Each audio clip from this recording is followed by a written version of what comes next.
¿Qué tal, Nico? ¿Cómo estás? Hola Marcos, ¿todo bien y vos? Muy bien, aquí estamos ya comenzando una nueva semana. Eh, Terminamos el viernes en los mercados con una caída.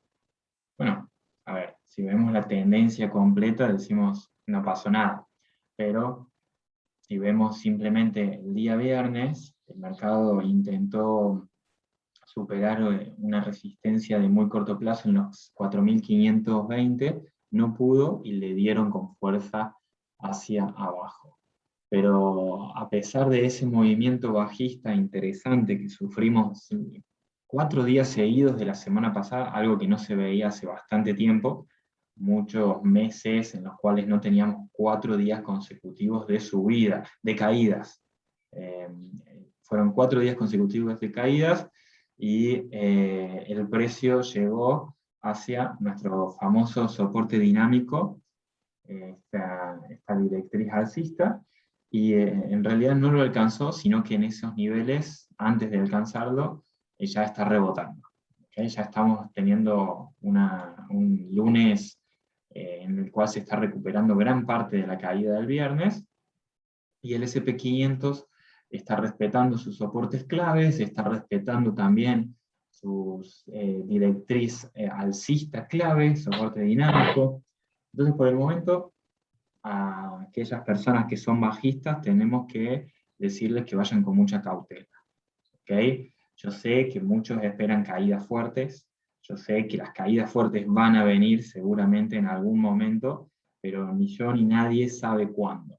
¿Okay? Eso es nuestra principal eh, regla de trabajo. No sabemos lo que va a pasar, nos adaptamos a lo que va a pasar. Y nos adaptamos de acuerdo a algunos indicios. Y todavía los indicios bajistas no los tenemos. Así que mucho cuidado con aquellos que crean que el mercado se va a desplomar porque todavía hay falta. Todavía no tenemos ningún indicio. ¿Cuándo lo tendremos? Bien, ya lo hablamos, cuando este soporte dinámico se pierda. ¿Okay? Cuando el soporte dinámico que parte de toda la tendencia alcista a lo largo del año se pierda, ahí sí tendremos la formación de un techo y probablemente el precio puede ir a buscar niveles inferiores. ¿Okay? Nadie descarta que en algún momento el SP500 vaya a buscar acercarse a la media de 200. Nadie lo descarta, simplemente que no sabemos cuándo y por el momento no hay indicios bajistas. Entonces, muy atentos porque el precio se acercó al soporte dinámico y está rebotando el día de hoy. A pesar de las caídas de la semana pasada, no tenemos ninguna pérdida de nivel importante y seguimos siendo alcistas. Esto con respecto al SP500, el soporte clave lo tenemos en 4.430, soporte dinámico, nuestra línea de color violeta, y continuamos con la posibilidad de recuperación. Hay otras resistencias intermedias. Bien, tenemos una resistencia que la mencionamos hace unos minutos en 4.520, y superando los 4.520 ya podríamos ir a buscar nuevamente esta resistencia dinámica que fue superada, vuelta a perder y ahora probablemente la pueda romper con fuerza, quizás para ir a buscar esta otra línea de tendencia. En la zona ya estaríamos en los 4.650 quizás. Ahora bien, estamos en un periodo estacional, septiembre y octubre, en los cuales los mercados son más complejos. Entonces tampoco podemos eh, pronosticar un panorama muy alcista y tampoco muy bajista porque todavía no tenemos los indicios. Entonces estamos en la incertidumbre. Tenemos una pauta estacional en la cual generalmente septiembre y octubre son bajistas, son meses complicados, y eso sería el lado negativo. Y el lado positivo, todavía no se rompe ningún soporte importante. Entonces, otro escenario que podríamos tener es que hoy recuperemos y luego volvamos a esta zona para recién a mediados de octubre irnos hacia arriba, ¿ok? O finales de octubre quizás. No lo sabemos. Son distintas estrategias que debemos ir siguiendo a medida que el precio se va moviendo. En principio nuestras operaciones siguen siendo alcistas, no cerramos en esta caída, nuestro soporte se mantuvo y mientras esta línea se mantenga vamos a considerar que el panorama o puede ser una vuelta en zigzag de esta forma, como lo acabamos de mostrar, o directamente en una sola dirección ir a buscar la parte superior. Pero bueno, lo vamos siguiendo día a día. Sí. Bueno, mientras tanto, entonces, seguimos comprando hasta que no rompa el soporte dinámico. Nosotros seguimos manteniendo. ¿Bien? Mantener es la clave. Cuando estás en una tendencia de esta magnitud, en la cual se producen pullbacks a los soportes y después vuelve a rebotar, es mantener e intentar que los stop loss estén por debajo de los soportes. Esa es la mejor estrategia, porque nunca sabemos realmente si el precio va a formar un techo en esta zona, o lo va a formar arriba, o quizás lo podría haber formado antes.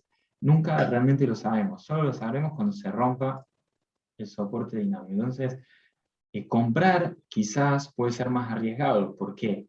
Porque el mercado lo hacen para engañarnos, está todo hecho para engañarnos. Entonces, generalmente compramos cuando el precio va hacia arriba y cuando hay mucha codicia, y vendemos cuando tenemos miedo. Y el viernes hubo miedo en el mercado, seguramente muchos vendieron, y hoy ya tenemos nuevamente subidas. Entonces, desde mi punto de vista, paciencia y saber ordenarse de acuerdo a la tendencia de mediano plazo es la mejor estrategia. Bien, pero en principio se puede volver a comprar porque estamos muy cerca de la zona de soporte y con un stop loss por debajo del soporte clave, 4.400 el stop loss podría funcionar con éxito para buscar nuevas subidas. Eso con respecto al S&P 500. Y el Nasdaq 100, que al final del viernes fue el que dio un retroceso más importante, podemos ver que aquí no ha pasado absolutamente nada. Se involucró mucho miedo en la sesión del viernes, los 4 días de retroceso, pero como podemos ver, el precio está a tan solo 170 puntos de máximos históricos, después que desde mayo subió alrededor de 2.700 puntos. Entonces, realmente, la corrección que vimos la semana pasada fue una microcorrección dentro de tendencias alcistas. Y también puede haber sido una zona de consolidación. Como vemos en esta elipse, hubo una zona de consolidación o de movimiento lateral, el precio rompe, pero rompe falsamente para después subir. Aquí, en las semanas anteriores, también tuvimos algo similar, más pequeño, un movimiento lateral o de zona de congestión, el viernes rompe por abajo, y si se vuelve a introducir por la zona de los 15.600, que ya estamos muy cerca, el Nasdaq 100 podría también nuevamente venir otra vez a esta línea amarilla y luego quizás a las próximas. Entonces la tendencia es alcista, también en Nasdaq 100, soporte clave ya lo podemos volver a subir en este caso, porque el movimiento está siendo muy controlado, hacia los 15.100, 150 aproximadamente, ¿ok? 15.150 me gusta.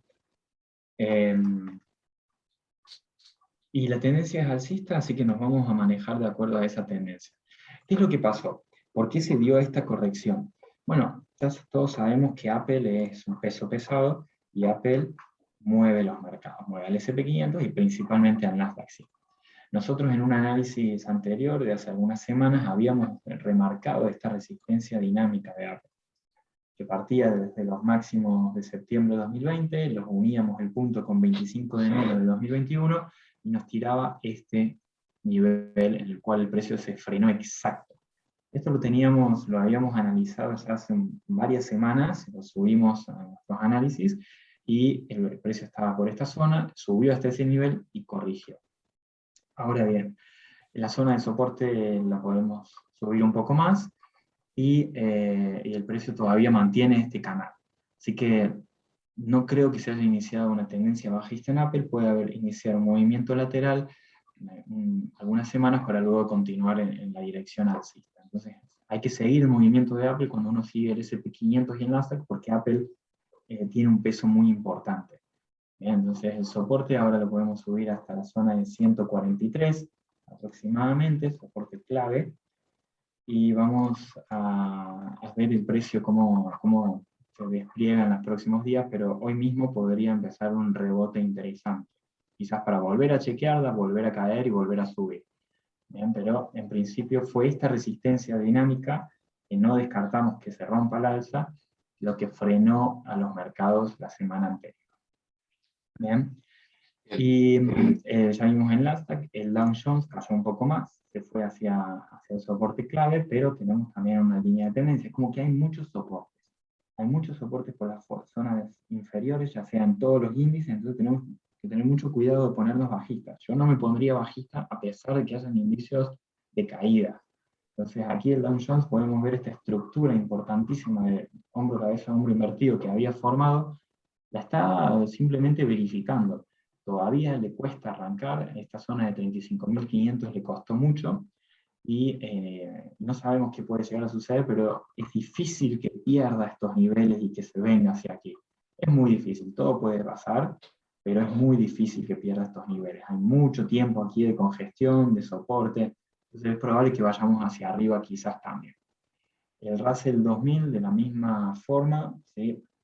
No cumplió todavía el objetivo, se encontró frenado por estas resistencias dinámicas, ¿bien? Pero aquí hay mucho potencial, ya lo vimos anteriormente, que si supera estas resistencias dinámicas, la primera de color blanco aquí, y la segunda de color verde, de que parte desde allá, tenemos un potencial muy importante, lo vimos en los anteriores videos, pero por el momento es corrección, quizás para volver a subir. Y bueno, y eso sería con los índices americanos. Ahora podemos ir a ver en donde hubo movimiento, que es el petróleo. En el petróleo se cumplieron algunas de las expectativas que estábamos esperando. Esta línea que marcábamos como una resistencia se ha superado definitivamente, y esta que también estaba como un posible nivel a resistir, vemos que al principio lo resistió y luego lo rompió. Entonces, posiblemente nuestro panorama alcista también se cumpla con el precio del petróleo. Bien. El oro se mantuvo más en un tramo lateral y no creemos que haya mucho movimiento en los próximos días. Sigue intentando superar la media de 200, pero todavía no pasa mucho. ¿Alguna pregunta, Nico? Bien. ¿Podemos analizar Amazon? A ver cómo está. Claro, vamos a ver Amazon, si bien hace mucho no lo veo. Amazon ha desplegado un tramo lateral muy importante. Cuando esto se rompa definitivamente por arriba, que es posible que suceda en las próximas semanas, va a poder realizar una subida de una magnitud como la que hizo desde marzo del 2020 a septiembre del 2020, una subida de esta magnitud. Estamos viendo que el precio ha subido aproximadamente 120% desde marzo de 2020 a septiembre de 2020. Luego otro tramo lateral, con zonas de soportes muy claras. Generalmente los laterales dejan los soportes bien claros, 2.865, y el precio hizo un amague de romper, pero se volvió a introducir, dejando un hueco. Esto lo hizo luego de la presentación de resultados. Está intentando cubrir ese hueco, pero le falta fuerza. Este gap bajista le falta fuerza todavía para hacer cubrir. Una vez que lo cubra, yo creo que no existirían muchos impedimentos para que Amazon empiece a desplegar un tramo de esta magnitud, ¿ok? Así que lo podemos ver en los 4.000 o en los 5.000 en los próximos meses. Bien. ¿Y los contratos de los índices vencen este mes? Si no mal recuerdo. Tenemos cierre trimestral de vencimientos de opciones, ¿sí? Este mismo viernes, el tercer viernes, este viernes tenemos el cierre trimestral, y es posible que nos encontremos con movimiento. Entonces, tenemos que estar muy atentos porque suelen modificarse varios factores en los cierres. Yo creo que podría ser muy positivo en esta ocasión, pero como comentamos, estamos dentro de una pauta estacional complicada que es septiembre, y lo mejor, más allá de que existen distintos otros métodos para medir el precio, o para medir la tendencia, yo creo que esta directriz es la clave, ¿sí? Como podemos ver, fueron muchas las veces que el precio intentó perforarla del S&P 500 y nunca pudo. Entonces, la vez que la perfore va a ser donde veamos las caídas. Y generalmente los contratos de vencimiento, los cierres de contratos de opciones, pueden ser detonadores. Pero tampoco nos podemos adelantar. En bolsa nunca nos tenemos que adelantar, siempre tenemos que seguir al precio por detrás, de acuerdo al movimiento que vaya realizando, de acuerdo a algunos indicadores que podamos tener. En este caso, la línea directriz es nuestro mejor indicador y no podemos ir por detrás del precio. ¿Bien? Vamos a finalizar con el Bitcoin, ¿sí? Que tuvimos un movimiento muy fuerte desde nuestro último análisis, una caída desde los 52 hasta los 43, cerca de $10.000 en un solo día. Lo que creo que ha sucedido acá es que la resistencia que habíamos marcado ya desde hace bastantes semanas en los 52, 50, toda esta zona ha hecho sus efectos y que el Bitcoin probablemente le tome más tiempo antes de volver a la zona de máximo. Esto ya está perforado, ¿ok? Está totalmente perforado y deberemos ver si puede respetar la media de 200 sesiones. Quizás el precio se mantenga en un tramo lateral mayor luego de semejantes movimientos. Pero nuestro soporte estaba en 42.400, no lo ha perforado, lo podemos mantener en ese nivel, y la media de 200 también está aproximadamente en la zona de 41. Mientras esta no se perfore, y este principal soporte de este lateral tampoco, es muy probable que el precio se mantenga en movimiento de congestión y que continúe la tendencia alcista en quizás semanas, meses. Es muy probable que demoren más tiempo en volver a máximos. No sabemos cuánto, pero tenemos que ser pacientes también. Aquí en mercados la paciencia es donde está el dinero, y en los Bitcoin también. El que pudo comprar al principio cuando salió el Bitcoin y hoy mantiene, es el que más ha ganado, claramente. Pero muchas personas quisieron tomar ganancias en algunos momentos, o cerraron porque hubieron caídas pequeñas. Entonces, la paciencia, cuando uno confía en su análisis o cuando tiene indicadores, es la clave para obtener rentabilidad en los mercados financieros. Claro. Bueno, esperemos que con esto podamos iniciar una semana productiva, con buenas operaciones. Creo que tenemos algunos indicadores claves que seguir, y principalmente en el S&P 500 nos dejó en claro que todavía no hay tendencia bajista. ¿Okay? No tenemos tendencia bajista. El índice de miedo, que también es algo que venimos controlando en el último tiempo, se fue a zona de miedo, y ahí fue cuando empezó el rebote, ¿okay? Que es ahora mismo, el viernes pasado, llegamos a la zona de miedo en 34, y justo ahora estamos viendo cómo rebota. Entonces están manejando el índice de miedo en esta zona, no van a los extremos, no van ni al extremo miedo ni al extremo codicia. Mientras eso suceda, lo único que vamos a tener va a ser pullback para seguir subiendo, pullback para seguir subiendo. Cuando se rompa el soporte clave o la línea de tendencia dinámica, ahí es cuando vamos a tener una mayor caída. Bueno, Marcos, Cualquier cosa nos pueden dejar mensajes en nuestros canales y estamos en comunicación. Muchas gracias. De nada. Hasta luego. Hasta luego.